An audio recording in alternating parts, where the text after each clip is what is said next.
Hey, I decided to do something different. I realized I haven't made a lot of videos lately in the past because I've been so busy, and with the whole pregnancy thing, I've got a lot on my mind, and I just don't really have time to make videos, or I really don't have the passion or whatnot to to make a video. So I'm gonna do this one time probably. I don't think I'm going to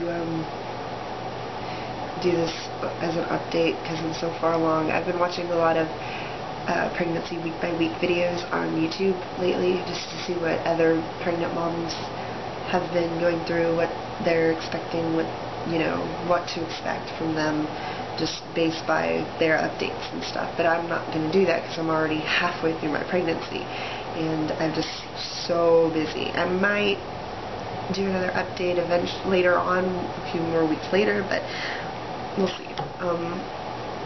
So I'm just kind of gonna mash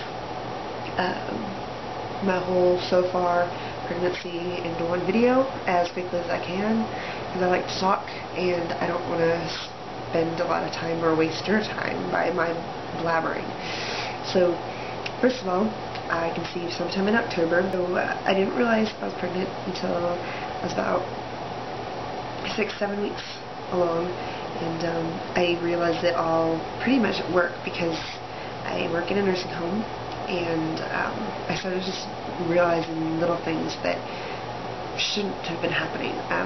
One was obviously my period skipping, and I didn't think about that at first because I'm really stressed out, and a lot of times I do skip period when I'm stressed out, and I've skipped once for 3 months, so I wasn't even thinking that this period was my big symptom, my big sign at all. But the fact was I was getting so tired, I was so fatigued, I started going to the bathroom a lot more than I usually do. And another thing was smells. I worked with food more so, like in the kitchen of the nursing home. I helped get lunch and breakfast and dinner ready and stuff like that, depending on what shift I was working that day. And hold on. Never mind. I'll just throw my phone on the floor and check my messages.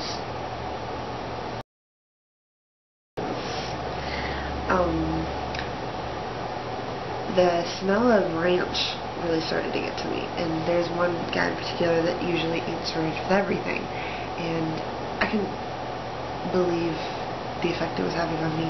That was probably the biggest sign actually to me, because ranch never bothered me. Actually, the fact that I was beginning to smell things strongly was the biggest giveaway for me, because I have allergies and I have never been able to smell a thing in my life.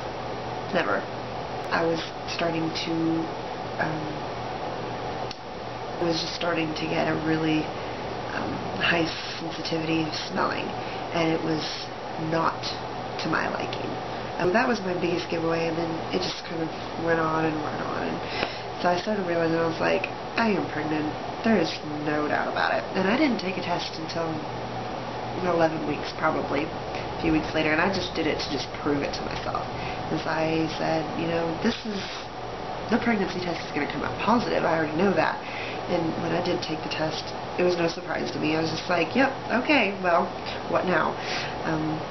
I avoided talking to my family about it because my dad is a preacher, and my mom is pretty high-strung. My boyfriend was supportive to me, so I ended up telling my mom first because she's easier to talk to, and I figured mom was really supportive though. It was surprising how she reacted. And we went to the doctor and got a sonogram and all this other good stuff, and the sonogram was not what I was expecting at all. I thought it was, you squirt that gel stuff on your stomach and they run that camera thingy on top of your belly. That's not what happened. I was probed. Okay, they took this robotic looking dildo thing and put a condom on it and shoved it up inside. I was like, you're not putting that. Oh, okay. I almost screamed, but I held myself back. when I saw the screen. There was a baby inside me. And I almost screamed at that too. And the first thing that I thought was, maybe it's stillborn. Is it moving? This is what I said. As soon as I asked the question, it twitched. It was like that. I was like, ah! Mom went with me and she was all like, not really. She didn't cry, but she was excited, I guess. It's her grandbaby, come on. So they checked everything out. It was healthy, so I got vitamins and prenatals, and I was told, what to do. I made another visit, another appointment for a few weeks later, and everything. And Tony and I talked, my boyfriend, we talked about what we were going to do a lot, and adoption did come to mind because I'm adopted, and it's a great alternative, and but for my own reasons and his reasons, we decided to keep the baby. We're both adults. We were going to get married sometime next year, so the fact, and sometime next year we probably would have ended up having a baby anyways, so there was no point in having this one and then giving it away. And I wanted to keep it because I know what it's like to be adopted, and it's a great thing actually. I wouldn't trade my family for the world. They have the most incredible family I can even imagine. But I have met my biological family, my birth mother, and she's told me, why she did what she did, and I'm very thankful for what she did. She was not in a good situation, not a good place. She was into drugs. I would have lived in the ghetto. I probably would have ended up pregnant 7 years ago if I had been living with her. So I'm very appreciative of her, but that's not the case for me and Antonio. I have a good life. We have money, we have family, we have support, so we were gonna keep the baby. And I didn't want to have to go through 9 months of feeling the baby kick and move and having all these experiences with it to just say goodbye after I have it. I wouldn't have been able to do it, and I probably would have regretted it for the rest of my life. So we definitely decided to keep it. This trimester, I was looking forward to getting through it. I had a horrible December Christmas break. My Christmas and Christmas Eve, I was sick. I threw up. Nothing sounded good to me. I didn't eat. I actually lost like 10 pounds, I think. I was just miserable. Around 12 weeks, it just went downhill. It was the worst ever. I was constantly sick. I had no appetite. The foods I loved, I couldn't stand. I used to love macaroni and cheese and hamburgers and hot dogs and Mexican food. I couldn't eat anything. Nothing sounded good. All I ate was bread or cereal. That's all I ate ever. So, my whole family is supportive.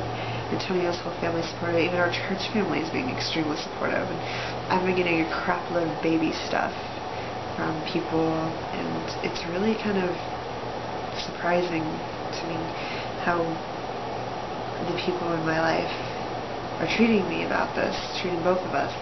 It just makes me feel really, special and lucky that I have the people that are around me. My family and friends are very, very important to me, especially now.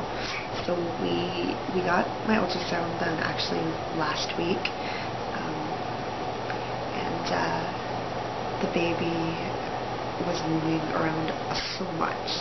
It was wild just how big it was and how much it moved. I swear one time it was doing some sort of a salsa or a cha-cha dance in there, and it was pretty entertaining to watch.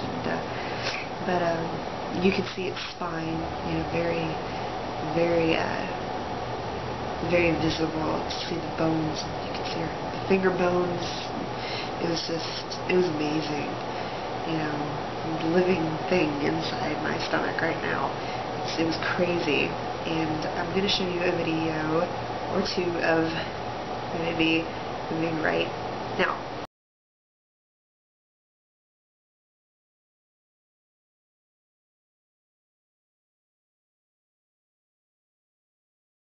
That's the baby.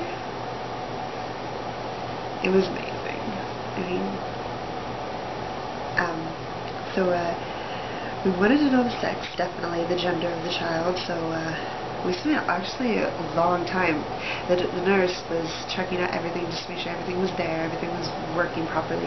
Everything's perfect, baby's totally healthy. It took her forever to figure out what it was because baby wouldn't stop moving. It was all the time. And we found out it's more than likely a girl. She couldn't tell for sure, give us 100%, but she said there was nothing that appeared to make it a boy. So she said, my guess is it's definitely going to be a girl. And Antonio and I were thrilled because that's exactly what we wanted. We wanted a girl. Her name is Madeline. We already decided what we were going to name it, if it was a girl or a boy, before we found out. And we're still thinking about a middle name. We're not sure yet. And it'll have his last name, Velasquez. Really been going on, except it kicks all the time now. When I first moved, I didn't really know what it was. It was kind of like butterflies, and as I started doing it more, I started getting more accustomed to it and realizing, what this is. And it's really amazing to feel your baby move and to kick you. And now, its kicks are very powerful. This baby, she's a very powerful kicker. One neat thing about Madeline is that she knows her daddy's voice, and she knows my voice. And I know that might sound weird to some people, but it's really true. Every time Antonio's around and talks to her, it kicks me. She kicks. It's like she's excited to hear her daddy. And Daddy's not around all the time because he works and he doesn't live anywhere near me. He lives about 20 minutes away from me. I'm living with my family right now, my mom and dad. I'm going to school. Antonio's Mexican, if his name isn't obvious. Antonio Velasquez. He's only half, actually. His dad, his name Guillermo. He played baseball for some years for the San Diego Padres, actually, and then a few teams somewhere down in Mexico that I don't know and wouldn't be able to pronounce anyways. Antonio speaks Spanish sometimes to the baby, and it's really sweet. I'm kind of hoping that maybe the baby will be bilingual at some point. It won't be too Mexican, just like a quarter. So, but Antonio speaks Spanish and I speak French. So it would be cool if we could teach it all three languages, have it speak English and then learn French and Spanish. I think that'd be something neat.